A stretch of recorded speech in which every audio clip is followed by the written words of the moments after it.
श्री स्वामी समर्थ मैत्रिणींनो, स्वागत आहे तुमचं आर्ट क्राफ्ट रांगोळी बाय ज्योती ह्या चॅनलवरती। आज मी नवीन रेडी रांगोळीचा पॅच बनवलेला आहे। तुम्ही बघितलंच असेल की सुरुवातीला मी जो फोटो केलेला आहे बॉर्डर रांगोळीचा, तो आपण आज बघणार आहोत मी कसा बनवलेला आहे। मी यामध्ये कमळ हे डिझाईन सिलेक्ट केलेलं आहे, कारण की आपण कोणतीही पूजा मांडतो किंवा देवघरासमोर काही रांगोळ्या काढतो तर कमळच्या फुलाचा जास्तीत जास्त वापर करतो। लक्ष्मी देवीला ते प्रिय आहे, त्यामुळे आणि आपल्या सगळ्यांना पण कमळ बघायला पण छान वाटतं रांगोळीमध्ये, म्हणून मी हे सिलेक्ट केलेलं आहे। तर पहिल्यांदा बॉर्डर रांगोळी आहे म्हणून मी त्याचा एक पॅच आडवा असा ड्रॉ करून घेतलेला होता आणि तो OHP शीटवरती परमनंट मार्करच्या साहाय्याने अगोदर ट्रेस केला। त्यानंतर आता मी करत आहे रांगोळी 2 शेडमध्ये। फर्स्ट टाइम मी शेडिंगची रांगोळी ट्राय करते। आत्तापर्यंत जे पण पॅचेस केले ते मी सिंगल कलरचे केले, असं डबल शेडिंगमध्ये आजपर्यंत नव्हतं बनवलं, पण आता ट्राय करते। तर मी कमळ डार्क आणि फेंट पिंक ह्या कॉम्बिनेशनमध्ये शेड केलेला आहे, तुम्ही बघताय। पहिल्यांदा मी काय केलं तर OHP शीटवरती फॅब्रिक ग्लू ॲप्लाय केला, आउटलाईनच्या बाहेर जाऊ न देता। पहिल्यांदा आपल्याला ज्या पोर्शनला रांगोळी करायची आहे तेवढ्याच पोर्शनला ग्लू लावून घ्यायचा आणि त्याच्यावरती रांगोळी स्प्रेड करायची। मी सुरुवातीला फक्त कमळचे हे 3 जे मोठे फुलं दिसत आहे हाफ, पहिल्यांदा मोठे जे कमळचे फुलं ड्रॉ केलेले आहेत ते मी करणार आहेत, म्हणून फक्त पहिल्यांदा त्याचं शेडिंग करून घेणार आहे। 2 आपले करून झालेले आहे। आता थर्ड कसं होतं की आपण जर सगळे सोबत करायला जातो तर रांगोळी मिक्स होते, त्यामुळे कोणता तरी रांगोळीतला एक कलर पहिल्यांदा सिलेक्ट करायचा, तो पूर्णपणे करून घ्यायचा।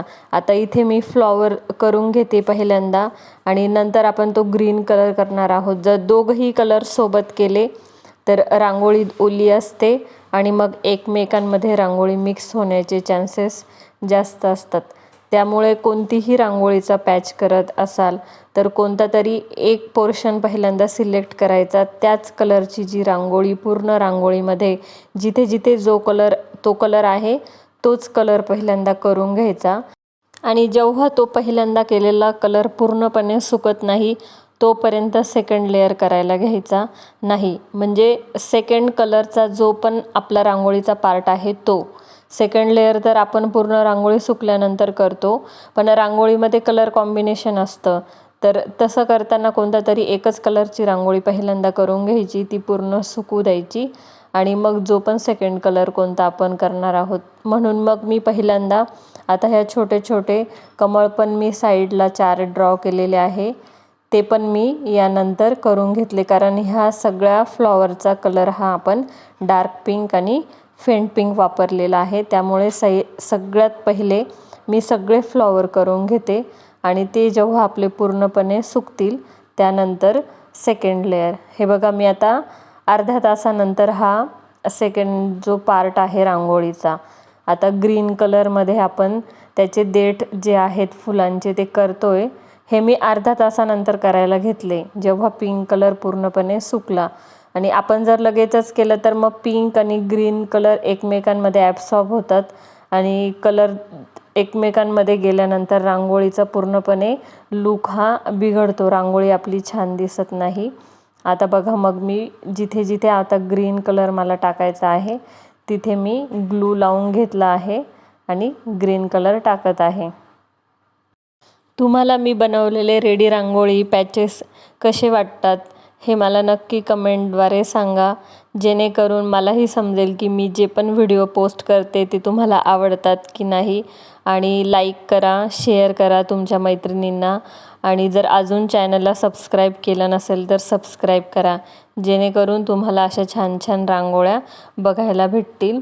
आता आपला पहिला लेअर झाल्यानंतर सेकंड लेअर करते मी। ही पूर्ण रांगोळी पूर्णपणे सुकलेली आहे, तुम्हाला कलरही थोडासा फेंट दिसत आहे सुकल्यानंतर। पहिल्यांदा जेव्हा करत होतो तेव्हा थोडासा डार्क, पण आता तो पूर्णपणे सुकला आणि त्यानंतर आता मी सेकंड लेअर करायला घेतलेला आहे। सेकंड लेअरमधली तुम्हाला प्रोसेस माहीतच आहे, आपण सगळीकडे हळूवारपणे ग्लू हा ॲप्लाय करायचा रांगोळीवरती, जेणेकरून फर्स्ट लेयरमध्ये जिथे जिथे रांगोळी बसलेली नसते सेकंड लेयरमध्ये तिथे छान रांगोळी बसते आणि रांगोळीला छान फिनिशिंग येते. मी पहिल्यांदा जे केलेलं आहे ते सगळ्या तिघही फ्लॉवरला ग्लू ॲप्लाय केला आणि आता डार्क पिंक पहिल्यांदा सेंटरला थोडा थोडा स्प्रेड करायचा आणि नंतर जो राहिलेला पोर्शन आहे लाईट पिंकचा तो करून घ्यायचा. सेकंड लेयरमध्ये रांगोळी एकदम छान आपल्याला प्लेन आणि फिनिशिंगचा लूक देते, त्यामुळे सेकंड लेयर करताना थोडं काळजीपूर्वकच करायचा. फर्स्ट लेयरमध्ये सगळीकडे रांगोळी बसलेली नसते, त्यामुळे सेकंड लेयर हा करणं गरजेचं असतं. मी या अगोदरच्या व्हिडिओमध्ये पण शेअर केलेलं आहे की आपण सेकंड लेयर का करतो. फर्स्ट लेयरमध्ये रांगोळी पाहिजे तितकी फिनिशिंग येत नाही आणि प्लेन पण दिसत नाही, त्यामुळे आपल्याला सेकंड लेयर करावा लागतो. त्यामुळे रांगोळीला छान अशी फिनिशिंग येते. मी आता सेकंड लेयरचा लाईट पिंक पण स्प्रेड करते, जेणेकरून आपली रांगोळीचा लूक छान येईल. ह्या बॉर्डर रांगोळीचा वापर कसा करायचा ते मी तुम्हाला नेक्स्ट व्हिडिओमध्ये नक्की दाखवेल. फक्त बॉर्डर रांगोळीच नाही तर पाटाभोवती पण आपण हिचा वापर करू शकतो. जेव्हा जेव्हा पूजेच्या वेळी आपल्याला रांगोळी काढायची असते, वेळ पण नसतो, पण असे पॅचेस जर बनवून ठेवले तर वेळेवर आपल्याला ते वापरता येतात. त्यामुळे तुम्हालाही जर वेळ असेल तेव्हा तुम्ही रिकाम्या वेळामध्ये असे रांगोळीचे पॅचेस बनवून सणावारांना हे वापरू शकता आणि डेली यूजला पण देवघरासमोर वापरायला छान आहे. व्हिडिओ आवडला असेल तर नक्की लाईक, कमेंट, शेअर करा आणि चॅनलला नक्की सबस्क्राईब करा. थँक्यू.